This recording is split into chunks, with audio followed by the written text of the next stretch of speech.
தாஜ்காக தாஜ்மஹால் கட்டின ஷாஜகானை தான் கேள்விப்பட்டிருப்பீங்க. ஆனா இங்க ஒரு மனுஷன் தன் ஒய்ஃப்காக ஒரு மலையே ரெண்டா உடைச்சு தனி ஆளா ஒரு வழியே பண்ணியிருக்காரு. அப்படி ஒரு உண்மையான லவ் ஸ்டோரியை பத்தி தான் சொல்ல போறேன். Hi, this is Deepika Roshan. 60ல பீகார்ல சின்ன கிராமத்துல தஷ்ரத் மாஞ்சின்னு ஒருத்தர் இருந்தாரு. ஸோ அவரோட ஒய்ஃப் பக்னியோட ரொம்ப ரொம்ப ஹாப்பியாவும் ரொம்ப லவ்வோடையும் வாழ்ந்துட்டு வந்துட்டு இருந்தாங்க. அவங்களுக்கு ஒரு பையன் இருந்திருக்காங்க. ஸோ ரெண்டாவது அவங்க பிரெக்னெண்டா இருந்தாங்க. சுத்தி தான் அவங்களோட வீடு இருக்கும். ஒரு நாள் தஷ்ரத்க்கு சாப்பாடு எடுத்துட்டு போற வழியில மலையில இருந்து அந்த ஒய்ஃப் கீழே தவறி விழுந்துடுறாங்க. ஆனா அந்த மலையை சுத்தி ஹாஸ்பிட்டலுக்கு போகணும்னா 70 கிலோமீட்டர் போகணும். ஸோ 70 கிலோமீட்டர் அவங்க ஒய்ஃபை தூக்கிட்டே போய் அட்மிட் பண்ணியிருக்காரு. சார் அன்பார்ச்சுனேட்லி அவங்க ஒய்ஃப் இறந்து போயிடுறாங்க. குழந்தை மட்டும் உயிர் பொழைச்சிக்குது. ஸோ அது ஒரு பெண் குழந்தை. தஷ்ரத் ரொம்ப வெறுத்து போய் தானே என் ஒய்ஃப் இறந்து போனாங்க, இந்த மலையை உடைக்கிற அப்படின்னு சொல்லிட்டு டெய்லியும் இந்த மலையை உடைச்சிக்கிட்டே இருந்திருக்காரு. அந்த ஊர்க்காரங்க அவரை பார்த்து பைத்தியம்னு சொல்லிட்டு இருக்காங்க. ஆனா அவர் கொஞ்சம் கூட தளராம ரொம்ப வெறியோடவே அந்த மலையை ரெண்டா உடைச்சு ஒரு பாதை மாதிரி அமைச்சிட்டு இருக்காரு. ஸோ ஒரு வருஷம் 2 வருஷம் இல்லைங்க, 22 இயர்ஸ் அந்த மலையை உடைச்சு பாதையாவே அமைச்சிட்டாரு. காலையில வேலைக்கு போவாரு. அந்த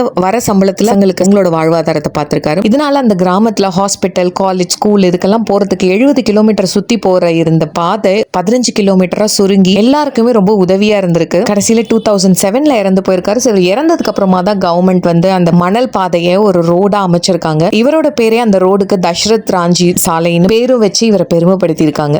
மாஞ்சி த மவுண்டன் மேன் சொல்லிட்டு ஹிந்தில ஒரு படமாவும் எடுத்திருக்காங்க. அந்த தாஜ்மஹாலை விட இந்த ரோடு தான் லவ் சிம்பிளா தெரியுது. நீங்க என்ன நினைக்கிறீங்கன்றத கமெண்ட் செக்ஷன்ல சொல்லுங்க. அப்புறம் இப்படி உண்மையான ஸ்டோரிஸ்க்கு ஃபாலோ பண்ணிக்கோங்க.